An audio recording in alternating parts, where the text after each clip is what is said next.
আজকে দেশের নেতৃবৃন্দকে সঙ্গে নিয়ে জাতির যে গুরুত্বপূর্ণ দায়িত্ব পালন করতে আমরা এসেছি, আল্লাহ তার জন্য আমাদের জন্য রহমত বর্ষণ করছেন। আল্লাহর রহমত নিয়ে আমি এই ঘোষণাপত্র পাঠ করব। বিসমিল্লাহির রহমানির রহিম। যেহেতু উপনিবেশ বিরোধী লড়াইয়ের সুদীর্ঘকালের ধারাবাহিকতায় এই ভূখণ্ডের মানুষ দীর্ঘ 23 বছর পাকিস্তানের স্বৈরশাসকদের বঞ্চনা ও শোষণের বিরুদ্ধে রুখে দাঁড়িয়েছিল এবং নির্বিচার গণহত্যার বিরুদ্ধে গণপ্রতিরোধ গড়ে 1971 সালে 26শে মার্চ স্বাধীনতা ঘোষণা করে রক্তক্ষয়ী মুক্তিযুদ্ধের মাধ্যমে জাতীয় মুক্তির লক্ষ্যে বাংলাদেশ রাষ্ট্র প্রতিষ্ঠা করেছিল। এবং যেহেতু বাংলাদেশের আপামর জনগণ দীর্ঘ আন্দোলন সংগ্রামের মধ্য দিয়ে এই ভূখণ্ডে স্বাধীনতার ঘোষণাপত্রে বিবৃত সাম্য, মানবিক মর্যাদা, সামাজিক সুবিচারের ভিত্তিতে উদার গণতান্ত্রিক রাষ্ট্র বিনির্মাণের আকাঙ্ক্ষাকে বাস্তবায়নের জন্য সর্বোচ্চ ত্যাগ স্বীকার করেছে, এবং যেহেতু স্বাধীন বাংলাদেশের 1972 সালের সংবিধান প্রণয়ন পদ্ধতি এর কাঠামোগত দুর্বলতা ও অপপ্রয়োগের ফলে স্বাধীনতা পরবর্তী আওয়ামী লীগ সরকার মুক্তিযুদ্ধের জন আকাঙ্ক্ষা পূরণে ব্যর্থ হয়েছিল এবং গণতন্ত্র ও রাষ্ট্রীয় প্রতিষ্ঠানগুলোর কার্যকারিতা ক্ষুণ্ণ করেছিল। এবং যেহেতু স্বাধীনতা পরবর্তী আওয়ামী লীগ সরকার স্বাধীনতার মূল মন্ত্র গণতান্ত্রিক শাসন ব্যবস্থার বিপরীতে বাকশাল নামে সাংবিধানিকভাবে একদলীয় শাসন ব্যবস্থা কায়েম করে এবং মত প্রকাশ ও বিচার বিভাগের স্বাধীনতা হরণ করে, যার প্রতিক্রিয়ায় 1975 সালের 7ই নভেম্বর দেশের সিপাহী জনতার ঐক্যবদ্ধ বিপ্লব সংগঠিত হয় এবং পরবর্তী সময়ে একদলীয় বাকশাল পদ্ধতির পরিবর্তে বহুদলীয় গণতন্ত্র, মত প্রকাশ ও বিচার বিভাগের স্বাধীনতা পুনঃপ্রবর্তনের পথ সুগম হয়। এবং যেহেতু 80-র দশকে সামরিক স্বৈরশাসনের বিরুদ্ধে দীর্ঘ 9 বছর ছাত্র জনতার অবিরাম সংগ্রামের মধ্য দিয়ে 1990 সালে গণ অভ্যুত্থান সংগঠিত হয় এবং 91 সনে পুনরায় সংসদীয় গণতান্ত্রিক শাসন ব্যবস্থার প্রবর্তন করা হয়। এবং যেহেতু দেশি বিদেশি চক্রান্তে সরকার পরিবর্তনের গণতান্ত্রিক প্রক্রিয়া ব্যাহত হওয়ায় 1/11 মতো ষড়যন্ত্রমূলক ব্যবস্থার মাধ্যমে বাংলাদেশে শেখ হাসিনার একচ্ছত্র ক্ষমতা, আধিপত্য এবং ফেসিবাদের পথ সুগম করা হয়। যেহেতু দীর্ঘ 16 বছরের ফেসিবাদী অগণতান্ত্রিক গণবিরোধী শাসন ব্যবস্থা কায়েমের লক্ষ্যে এবং একদলীয় রাষ্ট্র ব্যবস্থা প্রতিষ্ঠার অতি উগ্র বাসনা চরিতার্থ করার অভিপ্রায়ে সংবিধানে অবৈধ অগণতান্ত্রিক পরিবর্তন করা হয়, যার ফলে একদলীয় একচ্ছত্র ক্ষমতা ও আধিপত্য প্রতিষ্ঠার পথ সুগম হয়। এবং যেহেতু শেখ হাসিনার আওয়ামী লীগ সরকারের দুঃশাসন, গুম খুন, আইন বহির্ভূত হত্যাকাণ্ড, মত প্রকাশের স্বাধীনতা হরণ এবং একদলীয় স্বার্থে সংবিধান সংশোধন ও পরিবর্তন বাংলাদেশের সকল রাষ্ট্রীয় সাংবিধানিক প্রতিষ্ঠানসমূহকে ধ্বংস করে। এবং যেহেতু হাসিনা সরকারের আমলে তারই নেতৃত্বে একটি চরম গণবিরোধী, একতান্ত্রিক ও মানবাধিকার হরণকারী শক্তি বাংলাদেশকে একটি ফেসিবাদী, মাফিয়া এবং ব্যর্থ রাষ্ট্রের রূপ দিয়ে আন্তর্জাতিকভাবে বাংলাদেশের ভাবমূর্তি ক্ষুণ্ণ করে। এবং যেহেতু তথাকথিত উন্নয়নের নামে শেখ হাসিনার ফেসিবাদী নেতৃত্বে সীমাহীন দুর্নীতি, ব্যাংক লুট, অর্থ পাচার ও অর্থনৈতিক প্রতিষ্ঠানগুলিকে ধ্বংসের মধ্যে দিয়ে বিগত পতিত দুর্নীতিবাজ আওয়ামী লীগ সরকার বাংলাদেশ ও এর অমিত অর্থনৈতিক সম্ভাবনাকে বিপর্যস্ত করে তোলে এবং পরিবেশ, প্রাণ বৈচিত্র্য ও জলবায়ুকে বিপন্ন করে। এবং যেহেতু শেখ হাসিনার ফ্যাসিস্ট সরকারের বিরুদ্ধে রাজনৈতিক দল, ছাত্র শ্রমিক সংগঠন সহ সমাজের সর্বস্তরের জনগণ গত প্রায় 16 বছর যাবৎ নিরন্তর গণতান্ত্রিক সংগ্রাম করে জেল জুলুম, হামলা মামলা, গুম খুন ও বিচার বহির্ভূত হত্যাকাণ্ডের শিকার হয়। এবং যেহেতু বাংলাদেশে বিদেশি রাষ্ট্রের অন্যায় প্রভুত্ব, শোষণ ও খবরদারিত্বের বিরুদ্ধে এদেশের মানুষের ন্যায়সঙ্গত আন্দোলনকে বহিঃশক্তির তাবেদার আওয়ামী লীগ সরকার নিষ্ঠুর শক্তি প্রয়োগের মাধ্যমে দমন করে। এবং যেহেতু অবৈধভাবে ক্ষমতা অব্যাহত রাখতে আওয়ামী লীগ সরকার 3টি প্রহসনের নির্বাচনে এর জাতীয় সংসদ নির্বাচন এদেশের মানুষকে ভোটাধিকার ও প্রতিনিধিত্ব থেকে বঞ্চিত করে।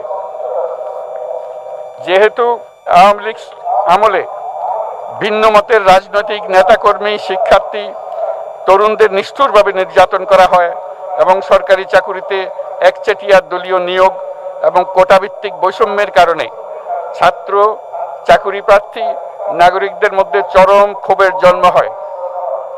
এবং যেহেতু বিরোধী রাজনৈতিক দল সংগঠনের উপর চরম নিপীড়নের ফলে দীর্ঘদিন ধরে জনরোষের সৃষ্টি হয় এবং জনগণ সকল বৈধ প্রক্রিয়া অবলম্বন করে ফ্যাসিবাদ বিরোধী লড়াই চালিয়ে যায়।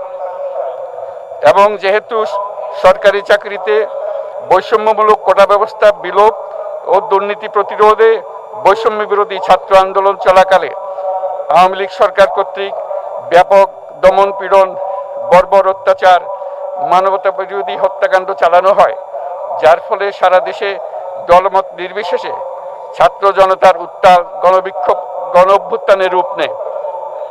এবং যেহেতু ফ্যাসিস্ট শক্তির বিরুদ্ধে অদম্য ছাত্র জনতার অভ্যুত্থানে রাজনৈতিক দল, ধর্মীয়, সামাজিক, সাংস্কৃতিক, পেশাজীবী, নারী ও শ্রমিক সংগঠনসমূহ সমাজের সকল স্তরের মানুষ যোগদান করে এবং আওয়ামী ফ্যাসিবাদী বাহিনী রাজপথে নারী, শিশু সহ প্রায় 1000 মানুষকে নির্বিচারে হত্যা করে, অগণিত মানুষ পঙ্গুত্ব, অন্ধত্ব বরণ করে। আন্দোলনের চূড়ান্ত পর্যায়ে সামরিক বাহিনীর সদস্যগণ জনগণের গণতান্ত্রিক লড়াইকে সমর্থন প্রদান করে। এবং যেহেতু অবৈধ শেখ হাসিনা সরকার পতন, ফ্যাসিবাদী ব্যবস্থার বিলোপ এবং নতুন রাজনৈতিক বন্দোবস্তের লক্ষ্যে বৈষম্য বিরোধী ছাত্র আন্দোলনের ডাকে জনগণ অসহযোগ আন্দোলন শুরু করে, পরবর্তী সময়ে 5ই আগস্ট ঢাকা অভিমুখে লং মার্চ পরিচালনা করে এবং ফ্যাসিবাদ বিরোধী আন্দোলনরত সকল রাজনৈতিক দল, ছাত্র জনতা তথা সর্বস্তরের সকল শ্রেণীর, পেশার, আপামর জনসাধারণ তীব্র আন্দোলনের চূড়ান্ত পর্যায়ে গণভবনমুখী জনতার উত্তাল যাত্রার মুখে ফ্যাসিস্ট হাসিনা 5ই আগস্ট 2024 তারিখে পদত্যাগ করে দেশ ছেড়ে পালিয়ে যেতে বাধ্য হয়। এবং যেহেতু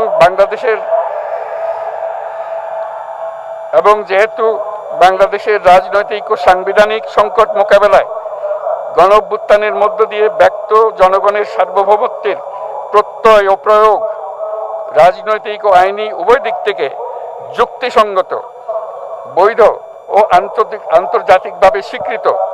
এবং যেহেতু জনগণের দাবি অনুযায়ী এরপর অবৈধ দ্বাদশ জাতীয় সংসদ ভেঙে দেওয়া হয় এবং সংবিধানের 106 অনুচ্ছেদ অনুসারে সুপ্রিম কোর্টের মতামতের আলোকে সাংবিধানিকভাবে ডক্টর মোহাম্মদ ইউনূসের নেতৃত্বে 8ই আগস্ট 2024 তারিখে একটি অন্তর্বর্তীকালীন সরকার গঠন করা হয়।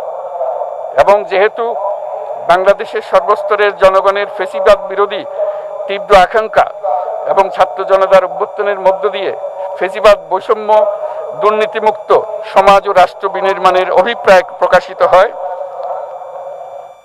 সেই হেতু বাংলাদেশের জনগণ সুশাসন ও সুষ্ঠু নির্বাচন, ফ্যাসিবাদী শাসনের পুনরাবৃত্তি রোধ, আইনের শাসন, অর্থনৈতিক ও সামাজিক ন্যায় বিচার নিশ্চিত করার লক্ষ্যে নিয়মতান্ত্রিক উপায়ে বিদ্যমান সংবিধান ও সকল রাষ্ট্রীয় সাংবিধানিক প্রতিষ্ঠানের গণতান্ত্রিক সংস্কার সাধনের অভিপ্রায় ব্যক্ত করে।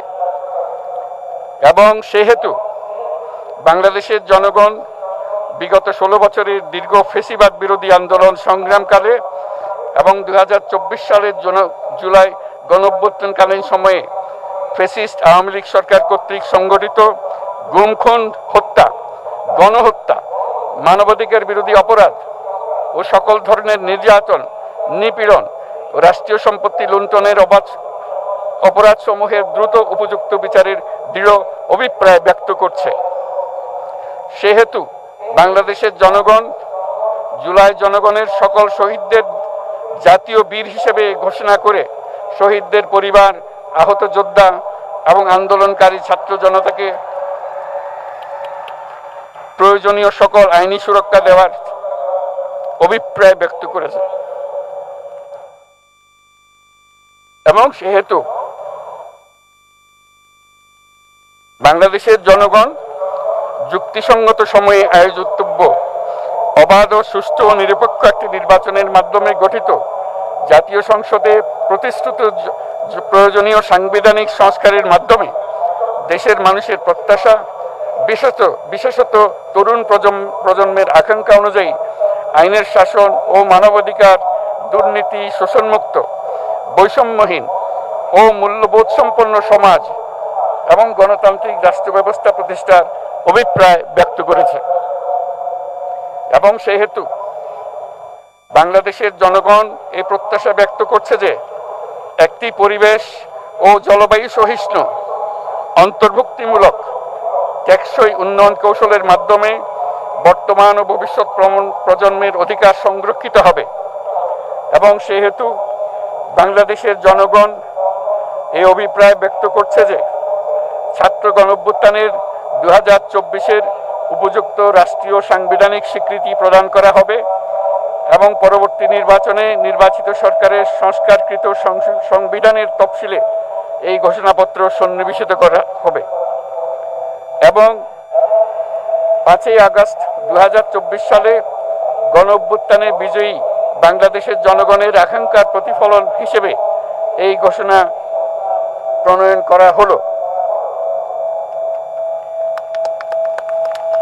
জাতির সার্বিক মঙ্গল কামনা করে আমি জুলাই ঘোষণাপত্র আপনাদের সবার সামনে উত্থাপন করলাম।